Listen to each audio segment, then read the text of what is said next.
And we're live. Hey guys, Engineer Wannabe here with my good friend Miguel from SoCal Watch Reviews. It's good to have you on, man. It Hey, really thank you. sorry. I was No, gonna say thank you for inviting me. I've been wanting to chat with you for quite a minute. So yeah, same here. It's a little late here. So I'm almost in my jammies, but all it's right.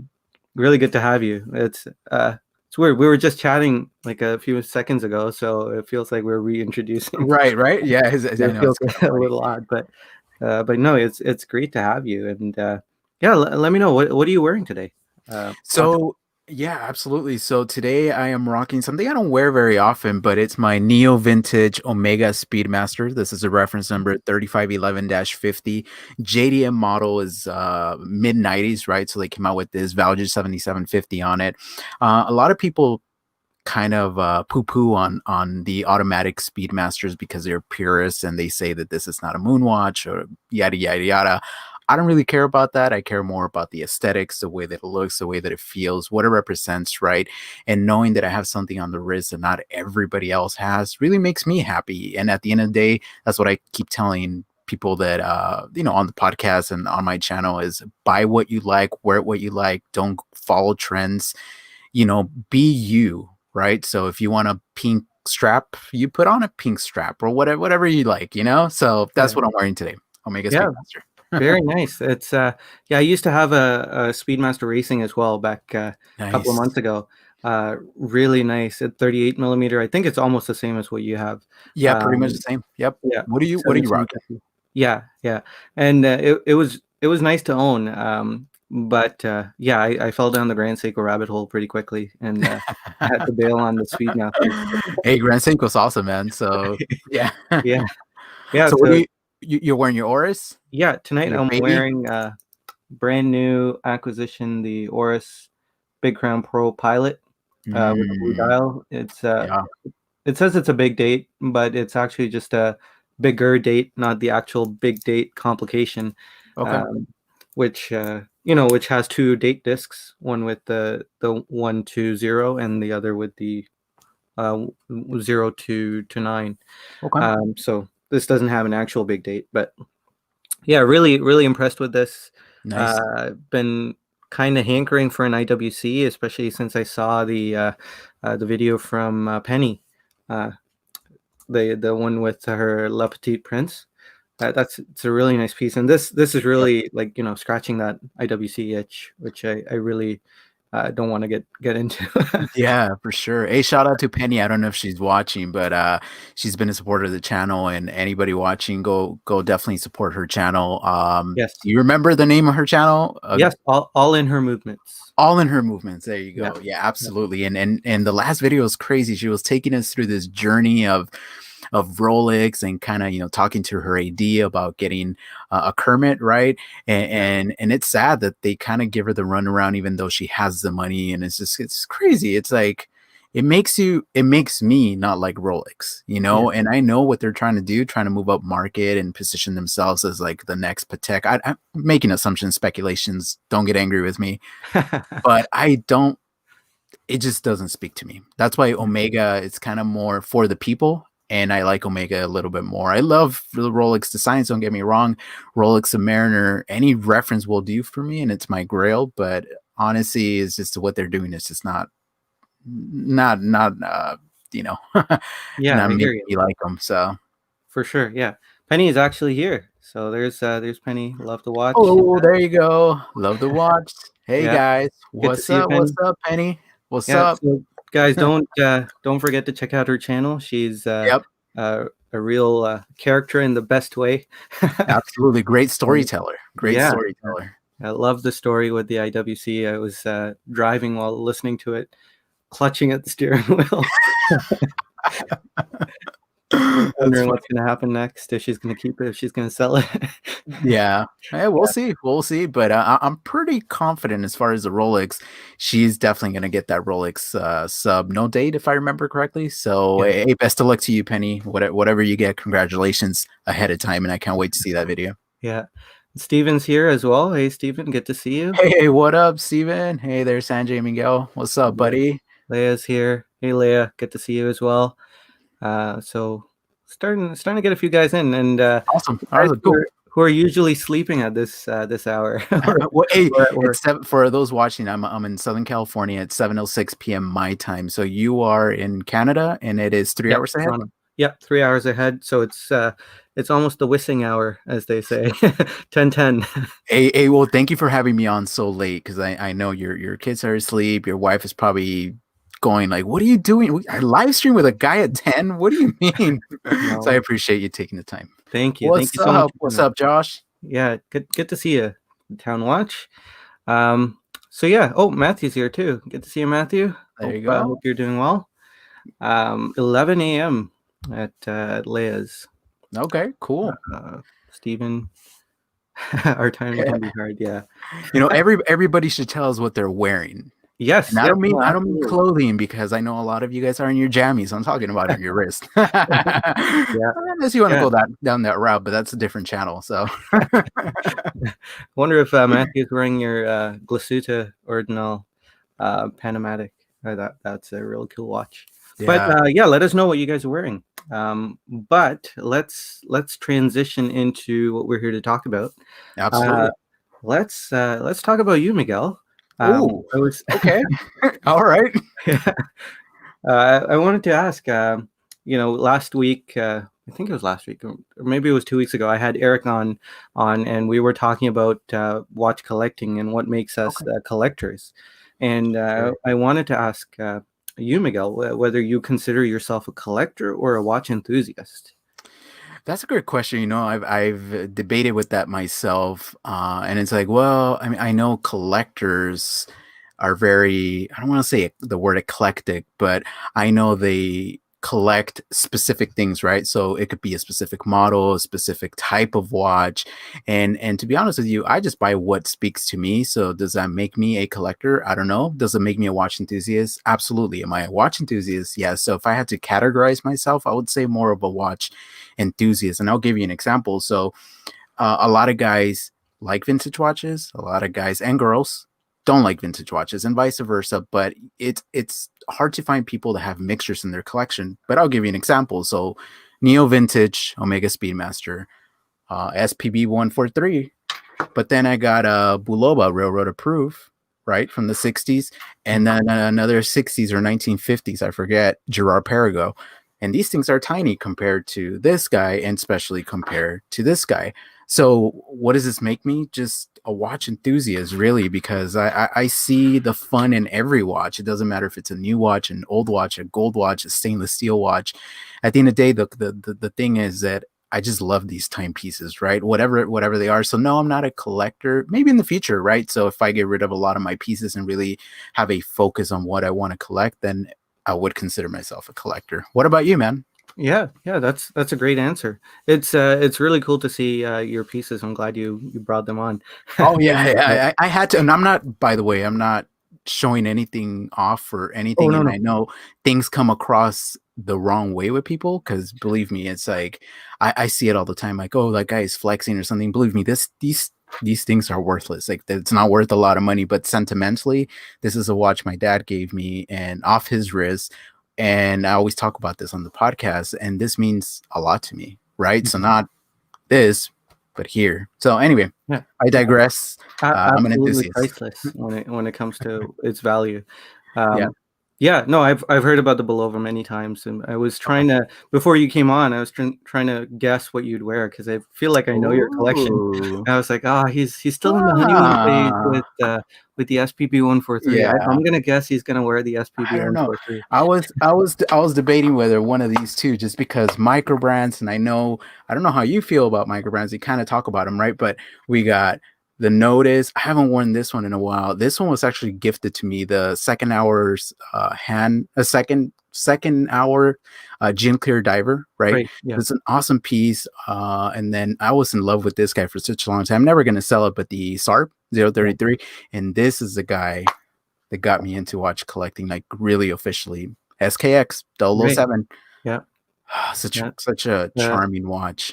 the legend. Oh man, this is the drug that gets a lot of people. I mean, 7s to 6 movement, nothing to rave about. But something so charming about it, and the design, the I just don't know how to explain it. But I'm still in love with this guy.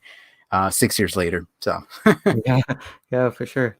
Yeah, so I agree. I agree with you. You can, I guess when we really break it down, you can think of yourself as a watch enthusiast, yeah. and a watch collector. So a watch collector can be a watch enthusiast, but a watch enthusiast is not necessarily a watch collector. So that does Okay. definitely Yep. align with what I was thinking. Before I answer your question, just Cool. wanted to go to the go to the chat again. Leia is wearing his beautiful Crador Ooh, Aichi. Uh, nice. There you Leia go. always, my offer to trade my SBGY 003 for your Aichi 2 always stands. I'll trade you all of these for that.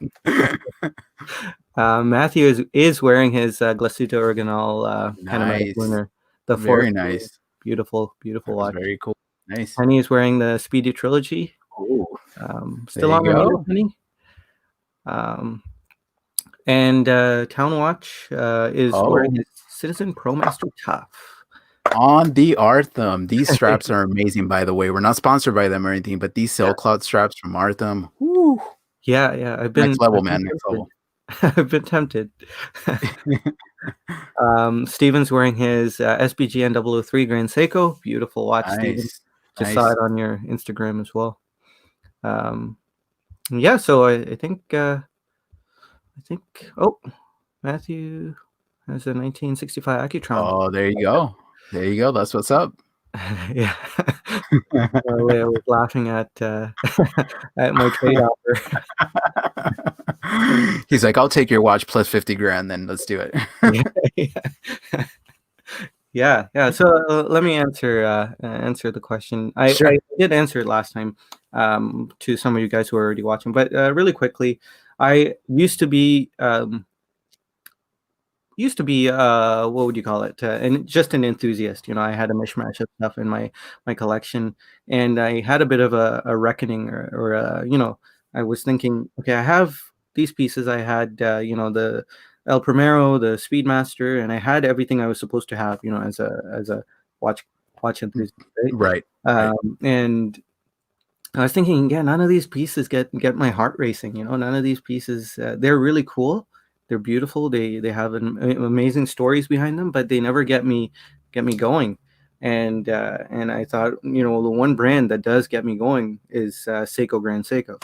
And I was thinking, you know what, I should just get rid of it all and just focus on the thing that makes my heart race, which was, of course, Seiko Grand Seiko. So I did do that. I really focused in on Seiko Grand Seiko, and I guess that makes me a collector watch enthusiast, Okay. at least in the definition that we came to. And Okay. like you said, things change. I might go back to being a just an enthusiast and not a collector. Who knows, right? Um, At the end of the day, in the eyes of people that are not watch people, we're just all crazy. So, yep. Yeah, absolutely. oh My man. my wife asks me every day. She was just showing me her amazing Casio. It's not even a G-Shock, but it's I forget, but kind of a Casio vintage, a kind of a higher end Casio. But Okay. she was saying, I can't even imagine wearing something else. Why would I wear anything else? This has a stopwatch in it. This has it tells me the time. It's never wrong, and I don't have to set it. I don't understand why you you have all these different watches. Yeah. So to everyone else, we are just nuts. Yeah, let me tell you a quick story. So the funny thing is, I recently reviewed the Islander watch from Long Island Watch, the ISL 40s, a field watch, and thank you to Mark if you're watching for giving me the exclusive to review that and premiere that. That was an awesome experience, and I was honored. And long story short, I send the watch back. Actually, send it to P. Ross, my co-host on the podcast. He's going to review it next. But my brother-in-law saw it before I shipped it out. Now he's not a watch guy. He's in his 20s. He doesn't care about watches. He maybe has one or two, but he hardly wears them. And he saw this thing. He's like, what? That thing is beautiful. I love it. So he ended up picking one up, Hmm. right? So he got it, yeah, yesterday, Friday. And he's like, how do you work this thing? It has an NH36, I believe, in it. And I was like, okay, I need to explain this to him in a way that it makes sense and it doesn't go over his head. So I was explaining to him, the screw down crown. That alone, he was like, what do you mean a screw down crown? So you mean to tell me this is gonna stop every 2 days if I don't wear it and I have to unscrew that thing? And I'm like, and you could just tell he was like, oh crap. He was, because he's so used to quartz. Yeah. And I was like, hey man, I mean, this is how it was back in the days, before the 70s, before Seiko, like all that I was saying, it just didn't make any sense to me. But it made me realize, I'm like, man, we have all these mechanical watches, and like to us, it's like whatever, it's fun winding them and setting them, but to a regular people that are not watch people, it seems like a lot of work. So Mhm. I was like, man, I guess we are a special kind of people. Yeah, we are. That's funny because I think one of my bosses at work, he Mhm. was just hanging out in the office, and he was telling me about how he had a friend who was this amazing watch collector, and Okay. his watches have like they don't have batteries in them, and he was telling me like it was this amazing thing, right? They have like gears and springs, and that's how they work. And I was like, the watch up, and I was like, yeah, look, it's the same thing. It's the same thing. And yeah, Like, he you looked, must be rich. you know, he looked at me and raised an eyebrow, and I said, "It's just a Seiko." So, It's just a yeah, Seiko. Wow. yeah, so, yeah, we're the crazy guys in this world. Hey, but you know what? At the end of the day, it's like when people want to criticize us, right? Like, oh, you spend so much money on this or whatever. And I've had those conversations with people. Then I look back at them and just say, what do you enjoy in life? Oh, well, I love drinking. I love, I don't know, makeup if it's a girl that we're talking to Mhm, or whatever. And then I go, well, how much money do you spend on that? And collectively, whatever. And how much does that cost? Well, it costs this much. Okay, so if it's makeup, you're gonna use it once or a few times, it's gonna go away, right? And you throw it away. Well, these things, they either go up in value, but it's not about the money. It's about them being around as long as you take care of it. Then it goes to the next generation, next generation. It's a generational item. So that's how we look at these things. And then they kind of get it a little bit. mhm, And for my brother-in-law, when I was talking about prices, because we were looking at his Islander and he's like, man, this is what, like $189 is what I paid. I was like, that's an amazing deal for what you're getting. I was explaining to him and he's like, to me, that's a lot of money. I was like, let me show you a little something. So I pulled up a picture of a longa and I was like, look at this movement. And he was like, whoa, that's crazy. I'm like, yeah. And everything is hand finished. And somebody has to pay for all those man hours. This now becomes art, right? It's not just mhm, a watch, it's art. He's like, yeah, no, I agree with that. Like, it's crazy. I can't believe people pay that kind of money. I'm like, well, people pay all kinds of money for all kinds of things. This is just what we choose to spend our money on. mhm. So Yeah, whatever. yeah. Just back to the chat, we have Kyle who's here. Hi, Kyle. Kyle. And Chloe, good to see you. He's wearing his Legend Ooh, Diver, beautiful nice. watch, super compressor style. And our friend P. Ross is here. Oh, Hey, P. P. Ross, good to Ross see you, is in the man. building. Yeah. Can't watch that right there. Oh, there you go. You see? Yeah, there you Yep, go. that's his thing. Uh, P. Ross just his wife just surprised him with a vintage Longines Windhauer and amazing value. They got it like I'm not gonna say the price because he'll kill me, but he got it really inexpensive. She surprised him with the watch, and he just changed the strap, cleaned it up a little bit, and he's just over the moon. And it just goes to show that it's not even about the price; it's Mhm. about what it means to you. So, congrats, Yeah, P. yeah. It's about, I guess, the stories, right? We're hopeless romantics. Yeah, man. No, for reals. But I know you have some heavy pieces in your collection. Obviously, everything that you own is not the price level of the stuff that I own, and I love your stuff, man. Every time we've had chats, and I'm like, dang, how'd you get that? you know, Yeah, yeah. what We can organ did you talk sell about this time? that. Like, Yeah, we well, can missing definitely talk half of my about body now. that. No, I'm missing a kidney and have half Yeah. a lung. That's so funny. Oh man. Yeah, so Kyle is still waiting for that perfect GS. I'm guessing the Okay. 36 millimeter spring drive that we spoke about last time, right? um, Chloe was saying almost got that the Alpina like yours. Oh yeah, he Leia, has a really nice Alpina. Yeah, for sure. yeah, Leia's SBGW 231 is high on his list. It is a beautiful one. I'm not sure if you're familiar with that, Miguel. You know Um, what? That's the one thing I don't like about Grand Seiko, all these reference numbers, and it's like I just don't, I if you show it to me, I'm like, oh yeah, I've seen that one. But or the yeah. seasons collections, I don't know all the reference numbers for all of them, but I think they're beautiful. Mhm. And of course the OG, which was the Snowflake, right? Snowflake. Wait, is it the Snowflake? No, I'm The OG, like the the OG Grand Seiko with the white dial. I completely blanked out. yeah, it's the snowflake. I don't think Right? you're talking about like the yeah, Yeah, I love that one. yeah, So yeah. hopefully one day we'll see. Yeah, I actually love Grand Seiko reference numbers.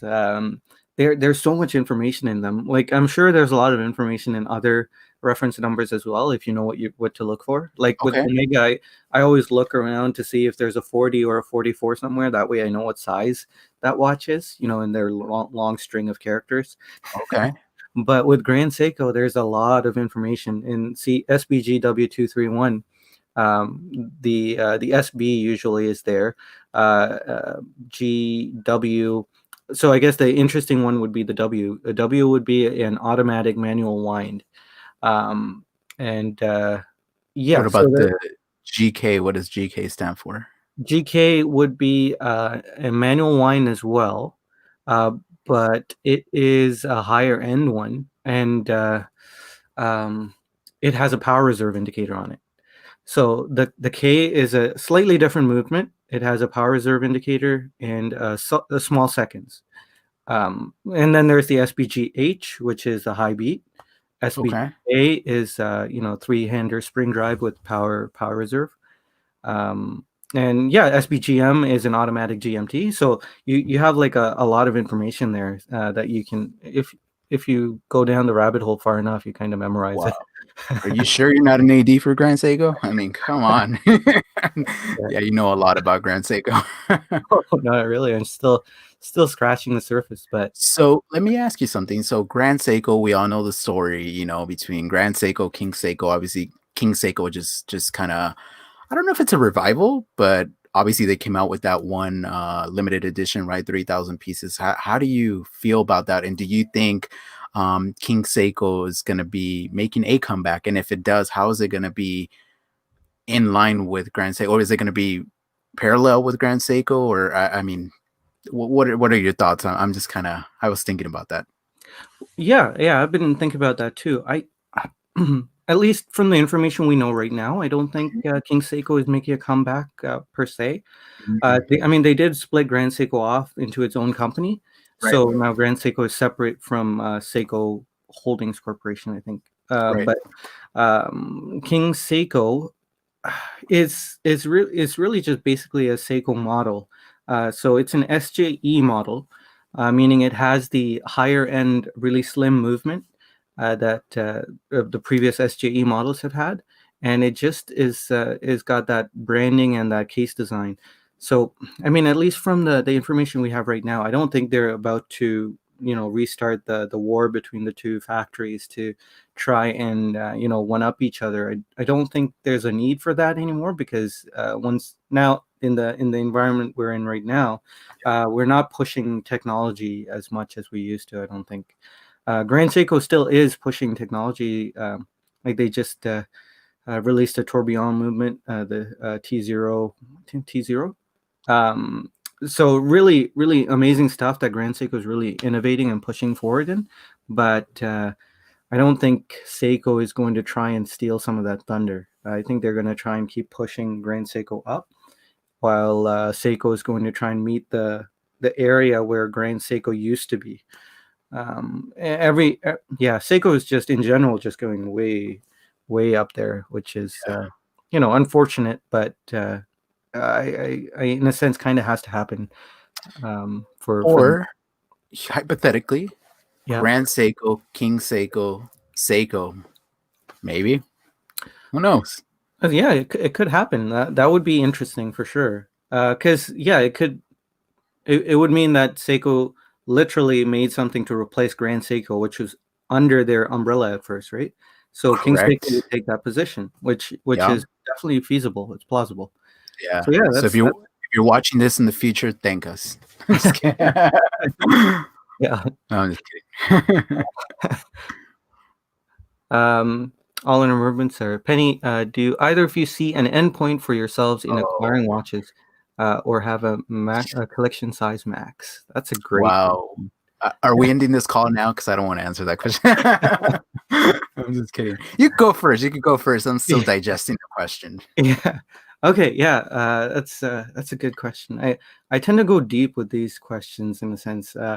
Like I have like a moral dilemma in a sense with my watch collection. I think I even mentioned it yesterday when we were watching the Bobby Legs live stream. They were talking about feeling guilty about owning really expensive pieces, and I was joking around and saying, I feel guilty about owning a $3,000 piece. It just it's uh, it's just something that makes doesn't make me feel great. At the same time, it kind of you feel great about it at the same time, just appreciating the art that watchmaking is right now. um, so I guess to answer the question, I do see an endpoint. I have a feeling that I won't continue to be a collector. I have a feeling somewhere down the line, I'm going to uh, be done with it. I don't know when. I don't know if it'll ever happen. I don't know if it'll be when I'm 50 or if it'll be a year from now. But I have a feeling that right now I'm like a child in a playground, enjoying the sand and making a mess of things, and building sandcastles.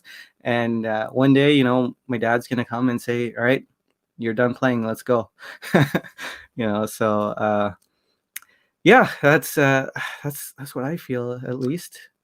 So let me ask you something. So at that end point when you said that you're done, are you no longer gonna own watches? Are you gonna get rid of the whole collection? Or you're just gonna enjoy the watches you have but not buy any more watches? I have a feeling I would probably keep one. I don't Hmm, know. I don't know. okay. Like yeah, I really enjoy the watches that I do have, and right now, in a sense, like um my time in the sand, basically right now, I have settled, I'm never going to sell the SBG, the 3 Grand Seikos that I have. They're solid, Okay. as long as I'm in the sand playing in the playground, right? But if Right. I'm out of the playground, then those things might have to go. But I have a feeling I'll always have one, at least. Um, Okay. but yeah, what about you? Do you see Oh, yourself coming that's a to? great question, man. And to be honest with you, it's like I felt the same way, right? So I was acquiring and selling and acquiring and just kind of going all over the place. And I keep referencing back to the Seiko SPB 143. I've had it for now going on 2 months, and ever since I got it, I really haven't had the craving of acquiring a new watch. But I'm fortunate enough to do watch reviews where I have pieces coming in either that I get to keep or that I get to borrow. So I think my thirst gets quenched by playing with things, if you will. But I do toy around with the idea of saying, how about if I just sell it all and invest my money in a really good piece and just kind of call it quits? But then I look around and say, well, which watch am I going to get rid of? I can't get rid of the one my dad gave me. I Mhm. can't get rid of the one that started the collection. I can't get rid of something that an owner of a microbrand watch gave me early on in this YouTube game. And this is kind of like a thank you and kind of like a badge of honor to say, you made it, Miguel. You may not have all the subscribers in the world. You may not be the best reviewer in the world and probably never will be, but it's just a recognition. So I toy around with the idea of like, yeah, well, okay, I could get rid of all of them, but which one and why would I?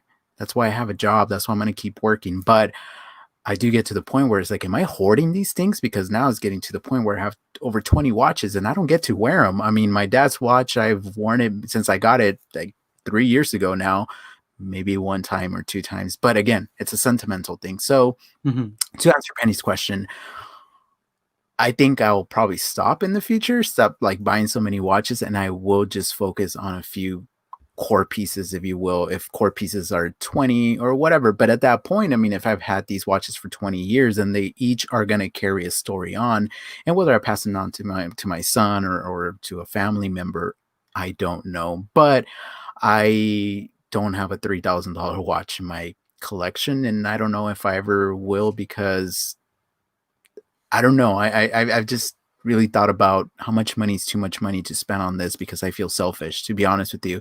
It's like I see so much value in watches that are less expensive.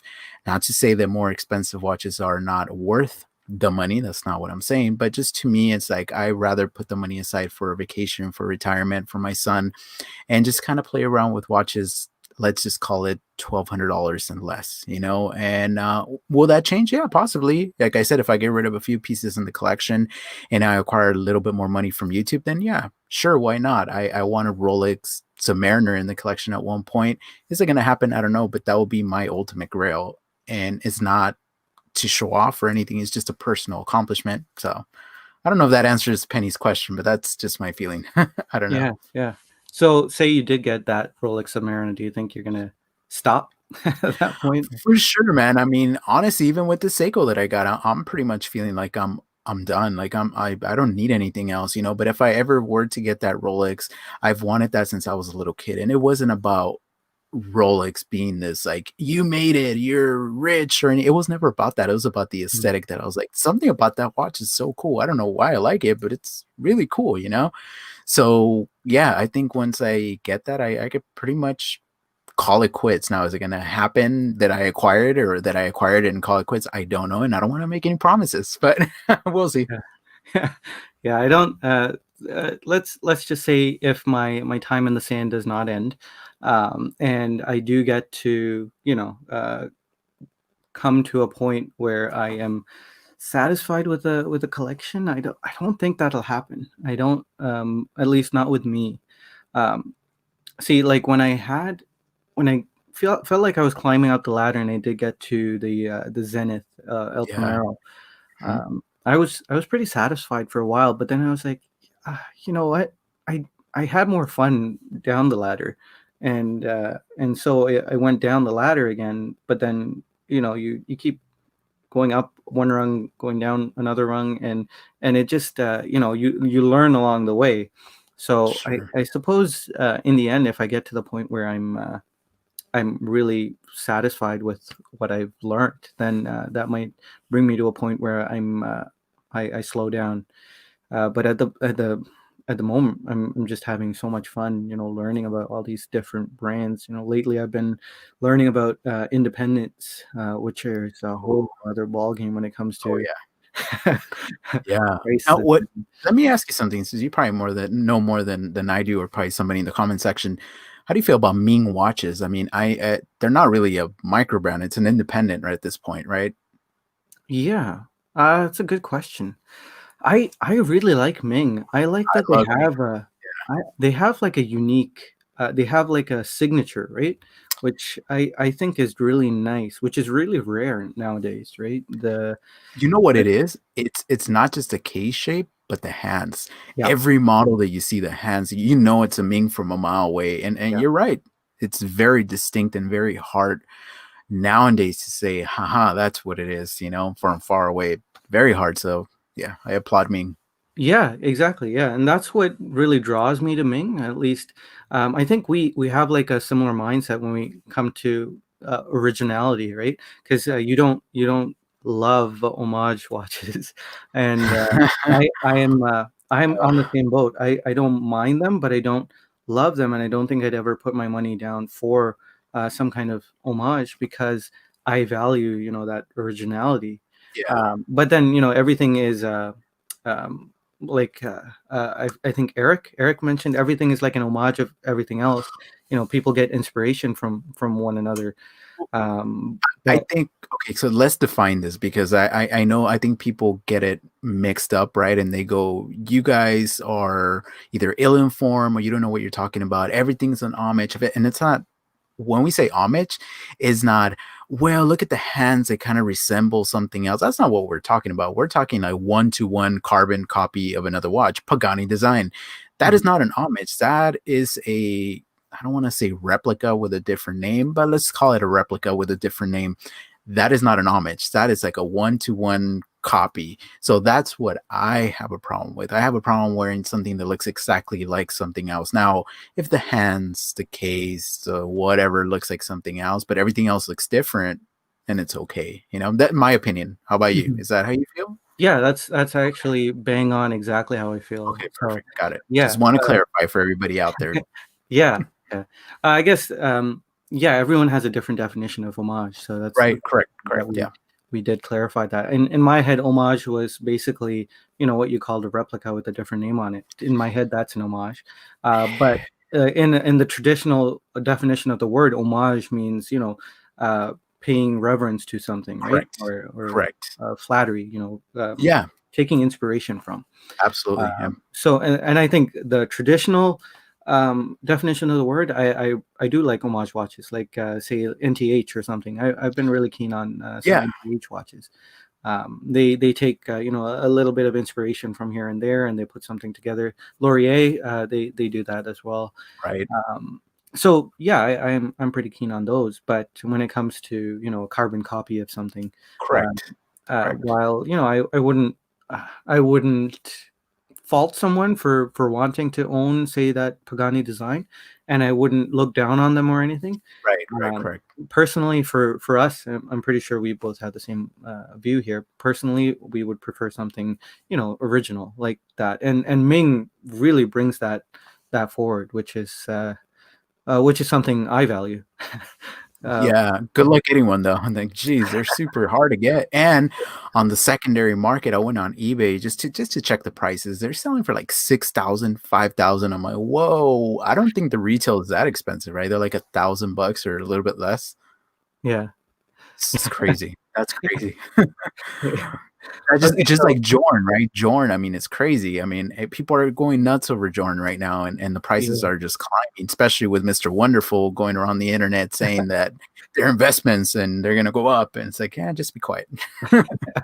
Yeah, he's doing that with Grand Seiko too, but Oh, is he? Oh no. yeah. You're like, shh.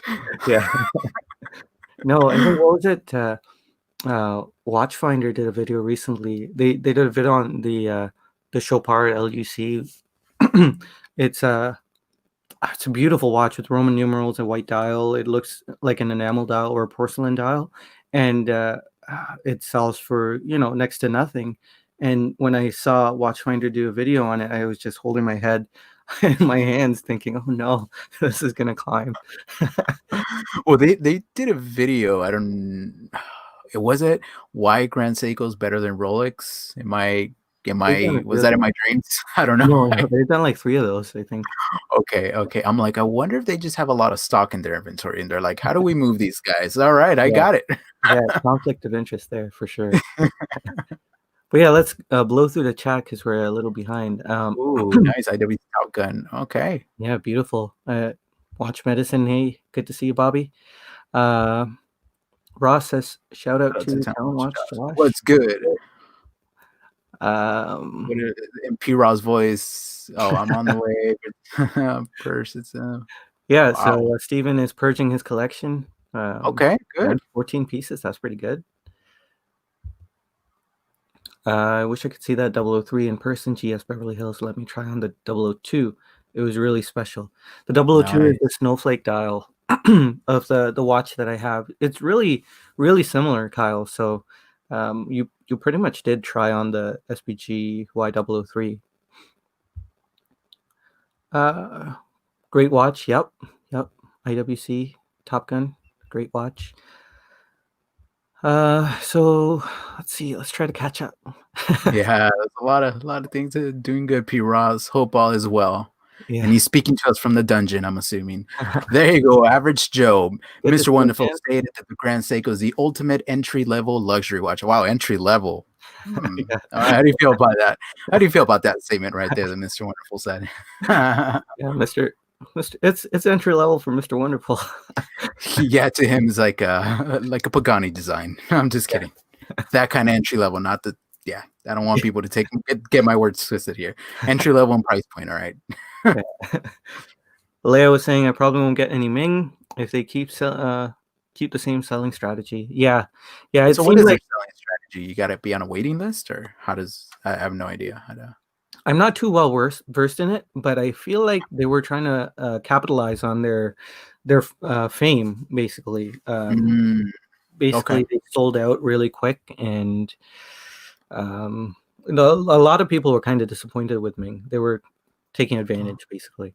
okay. I said basically like 20 times there. Sorry. It's okay. You could edit this out, right? We're Yeah, not yeah, live. sure. Just kidding. Just So kidding. I think we've hit the bottom. It's a rabbit Yeah. hole. You start by thinking $200 for a watch is a lot, then $1,000, then $4,000, then unlimited. Yeah, that's a great statement, and it's so true. Yeah, I found at least in where I am right now, I don't think I'd go much above where I sit. Um, I think there's like a comfort zone. Even uh, guy from Just Bluefish watch reviews, he mentioned that too. He said he has a limit, a cap where he's comfortable at. It was I think 10,000 US dollars, and he said anything above that he's really not interested in it. Um, Yeah, that's a lot of money. $10,000 is a lot. Yeah, nice threshold there. yeah, but I think a lot of us have like a mental block at a Yeah, certain point. I Um, agree. I agree. I don't know if that's because of like I mean we all used to have that $200 mental block, right? I Yeah, remember thinking oh, the SKX at $200. I mean it's I cool. know. I I'm know. never buy a $200 SKX. That's crazy. I know. I remember when I bought mine, I got a discount from Mark for subscribing to his email, Yeah, and it was 195 shipped. And I was just like, should I do it? Should I not? And I asked my wife, and that's a lot of money. That's a lot of money too. And she's like, yeah, it's $200 for a watch. That's a lot of money. But I think we're doing okay. You have a job. Like, yeah, you deserve it. Maybe you should get it. I was like, yeah, okay, cool. And now it's like $200. I'm like, that's it? $200? Dang. I'm buying three. No, I'm just kidding. yeah. I actually recently rebought a watch. My my exit watch at the time. I was getting into Seiko. I was getting really excited with Seiko. Okay. I think I got this enamel dialed Seiko, the with the power reserve, and I was thinking, all right, this thing is at 1,000 Canadian dollars. If I sell a bunch of stuff and I'm okay, I'll get this $1,000 Seiko, and it's so beautiful. It's rugged, it's bulletproof, and it has an enamel dial. You can't get that in anything in the Right. $1,000 range, and I was like, yeah, this will be my exit watch. This Seiko. It's my exit watch, and I bought it, and I was so happy, happy for about 2 months, and Oh man. and then I moved up. I moved up to that SJE model, and I sold this enamel dial Seiko to justify getting that SJE model, but Okay. I was never happy with those models after that, and I kept selling those, and Mm. I kept thinking back about the enamel dial one, and I just rebought it as a Oh, sentimental piece.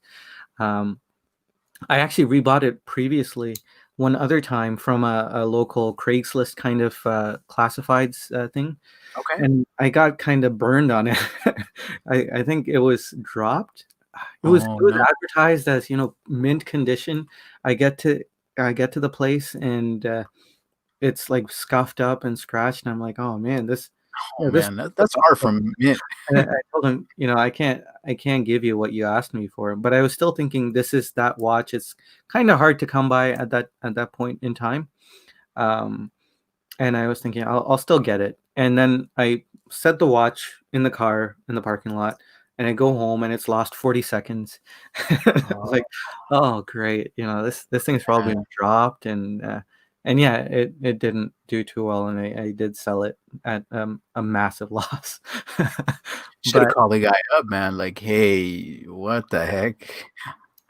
I should have, but I was just like, yeah, What movement does it have? The SR15 or no, it's a 6R27. It's a variant of the 6R15, but okay, 6R27 has a power reserve? sub-second date. Yeah, sub Oh, date, got it, and a power reserve.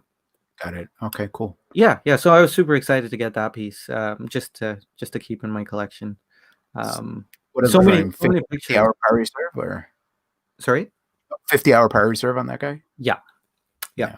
So many Cool. pictures. We have like a Chromecast with our TV always on, and Okay. there's so many pictures of me wearing that watch with my kids, and I was like, yeah, Oh, I gotta have it. I have to give this watch to them.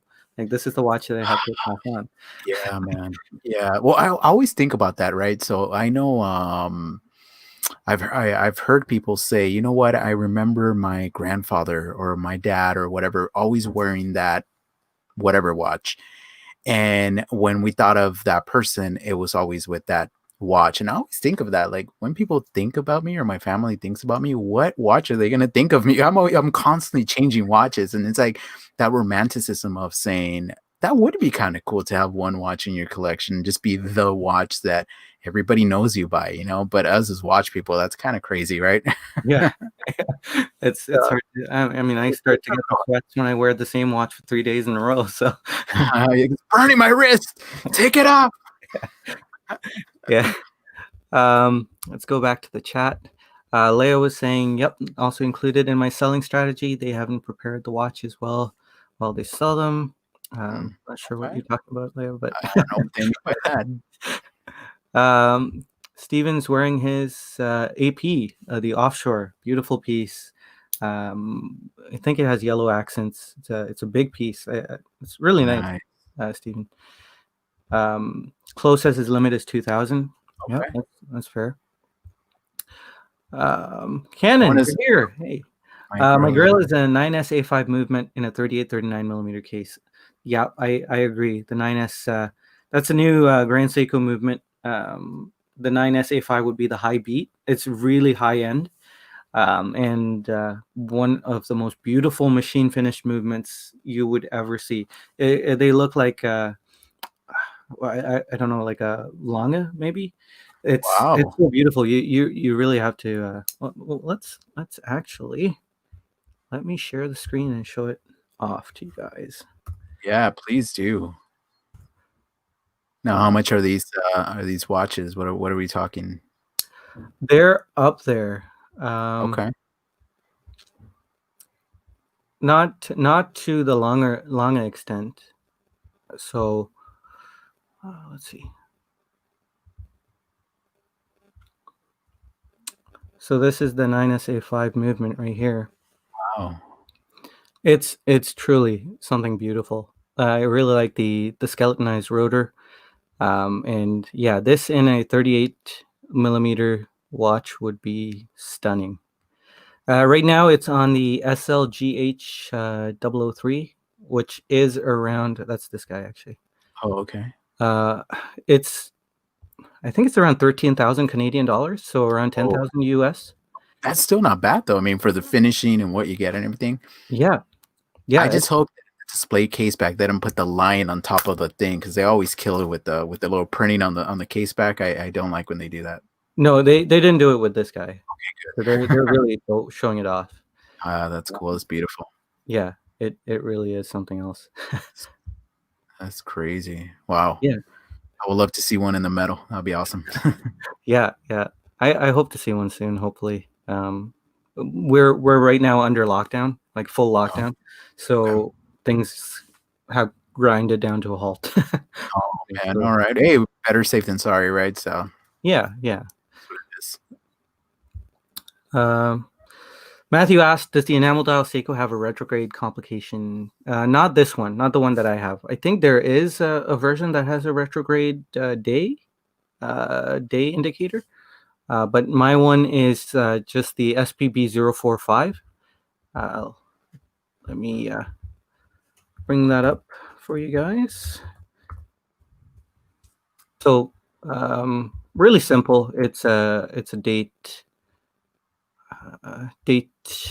sub dial at the 6 o'clock position, and they Are those at the 9 those o'clock. actual blue hands, like they're heated or No, I don't believe painted? so.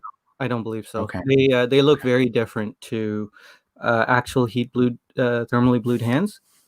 Cool. So I'm pretty sure they're not. They're either chemically blued or painted. I Beautiful think. watch though. Very Yeah, classy. that dial is really nice. It really plays with the light, and it looks like, I don't know, like a glass of milk. It's so wet and dynamic. Um, so yeah, really really nice piece. My guess is the grand cocktail time would be the one piece you keep. That is probably the one thing I would love to love to keep. Um, you have to order the watch, pay full price, wait for more than 6 months for delivery. Still don't know what you're talking about, Leah. Sorry, man. It almost seems like a Kickstarter campaign, right? Where you fund the watch, but they haven't made it yet, so you have to wait because they need your money to actually build the watch. So I don't know if Right, that's what right. he's referring to, Yeah, but independents do that. So maybe no line it's on the independent. back. Cool. Kevin, good to see you, man. He says the new high beat is amazing. It really is. Um, I don't know if you've seen it in person, Kevin. I really hope to see one in person soon. Bald Watch Collector's here too. Good to see you, sir. Oh, what's up, buddy? We're on the third lockdown here in UK. Oh wow, yeah, I'm really Troy, sorry, for you guys. That's not fun. man. We're only on Same. our second one. Hope it ends soon. Matthew says that Seiko is beautiful. It really is. So let Uh, me ask you something. You guys yeah, are obviously you're an expert, and we have some expert here on Grand Seiko. So I've been contemplating picking up a Grand Seiko, but a vintage one, not a modern one because they're too expensive. But how do you feel about those vintage pieces? Are they worth the money? Obviously, completely different era, but what's your feeling on that, or on those models, I should say? No specific one. Don't ask me because I don't know the reference numbers. Just yeah. in general, what do you think? Well, I personally I think those movements are pretty bulletproof movements. So you're kind of safe if you do go down the vintage route. A lot of people didn't treat them well because they were just Seikos. Right. So I mean, there are a lot of people who have taken care of them though, and I think I just learned about a Seiko dealer from Singapore called King Seiko King Seiko 96, Okay. and he what does he do? He services those movements and he takes care of them, and then he sells them on Instagram. So those are. I would think that he would be a good guy to trust based on a person I was talking to this afternoon. Um, so I mean, I wouldn't be too afraid with going with vintage Grand Seiko. In most cases, they're kind of bulletproof movements. It's the other stuff that you kind of have to worry about, like water damage and Right. dial damage and things like that. Over polishing and all that other good stuff. So Yeah, yeah, that's really bad because once they switch to the grammar of design, uh, uh, design, what would you call it? Like look, where they have really sharp angled edges. Even a single polish kind of messes up yeah. that kind of case. So you really want something that hasn't been touched, or if it has been touched, it's been touched by a master who knows what he's doing. The unfortunate thing is that since obviously new Grand Seiko is getting a lot of momentum, the old stuff now is becoming kind of expensive. Back in the day, you could pick them up really inexpensive. And so is the case for a King Seiko.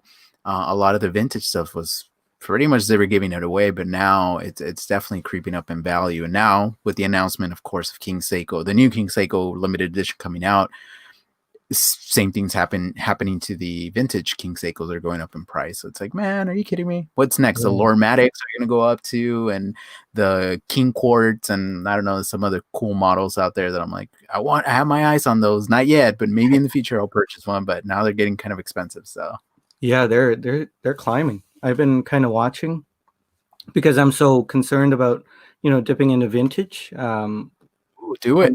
Yeah, I know. I really should, but I've been kind of skittish about it, and because I've been sitting back, I've been watching like these prices go woo, really. God, I should have pulled the trigger last week. Yeah. So Leia apparently was talking about Ming. Right, right. You had to order the watch, pay full price, but wait for more than 6 months for delivery.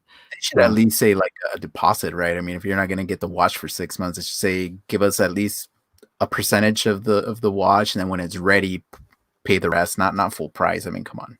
Yeah. Watch Medicine says Seiko Pogues are getting higher up in the Oh, market. They really are. Yeah. yeah. Good luck getting like an original one because I know there's a lot of Franken watches out there with the pokes. So Yeah. yeah, I love those watches, but I number one, they're too expensive, and I don't know who to buy from because I would be really scared to get like a Franken watch. Yeah. Yeah. And Kevin just said hard to find parts for vintage Grand Seiko.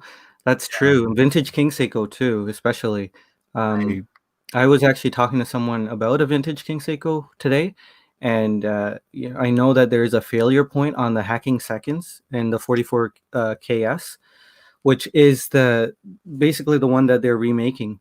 And oh, there's a lever, a really thin lever that hacks the seconds, and that tends to shear off. And ooh. yeah, Just that's don't something. set your watch ever. Just wear it the wrong time. It's okay. It's all for aesthetics. Yeah, just wait until the right time of the day and then start winding it really. There you go. That's the way to do it.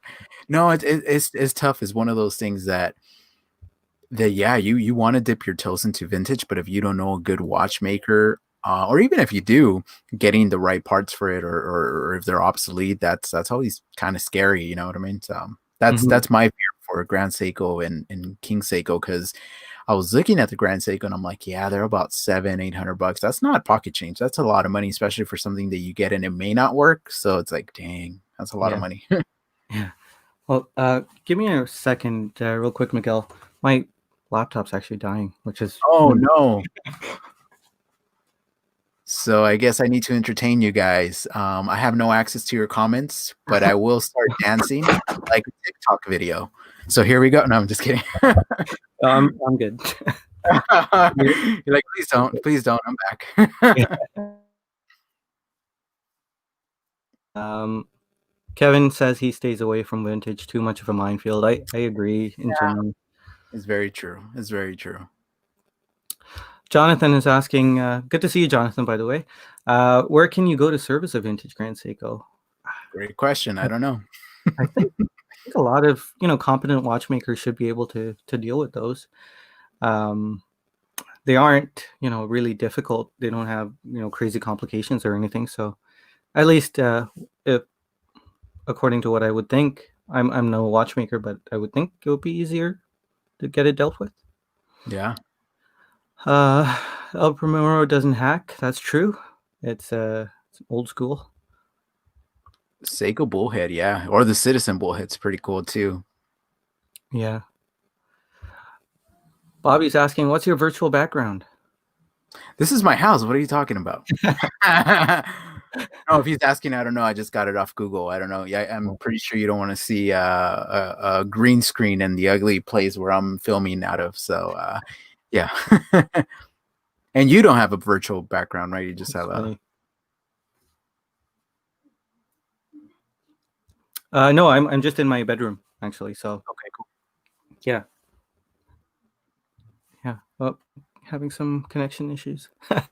Yeah, you're looking a little choppy there. But yeah. Yeah, can you hear me?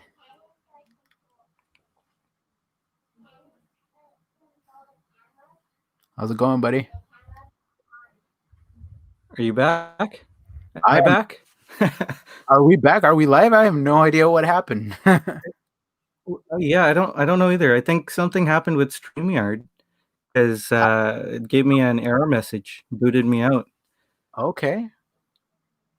Yeah, yeah. I guess we should quit while we're ahead. All right, man. Because Yeah. because things look a little choppy still on my end. Choppy. Yeah, But no, for sure. Cool, man. Hey, well, thank you so much for having me on. Thanks for inviting me. Thanks to all your viewers for giving me the opportunity to talk nonsense. I don't know what I'm talking about, but hey, it was all fun. At the end of the day, we love things that are basically obsolete and don't make any sense. But hey, it brings a community together, and I love everybody out there that loves watches. So yeah, man. Yeah, yeah, and thank you for coming on, Miguel. Everyone, Miguel is almost at 2K subs, so make sure Yeah, to go ahead and subscribe. So we're it'll like be a cool 30 milestone to hit. less than 40 people away to get that 2000 mark on my channel, so help us out. Yeah, It yeah, takes a lot of work to do what we do, research and bring this to you guys. So any help is always appreciated. So yeah, yeah. So yeah, don't forget to do that, guys. I I'm sure appreciate it. Miguel really appreciates it. Oh, absolutely, 100%. Yeah. All right, Miguel. Well, it was a pleasure. Hopefully next time we won't have any technical issues. I'm still choppy over here, but Oh man, hey, we love to have you on the podcast anytime. We'll make some time and we'll chat away and we'll continue our conversation there and then hopefully you'll have me on in the future. yeah, yeah, definitely, absolutely. Anytime. Okay. Just give me the word and I'll have you on. You don't even have to give me notice. We'll just start a live stream. Just 5 minutes before, right? Hey, let's jump on. All right, Yeah, cool. Sounds good, yeah. buddy. All right. Well, thank you so much, All man. right, man. All right. Yeah, we'll talk to you soon. Okay. Take care, everybody. All right. Bye. Bye.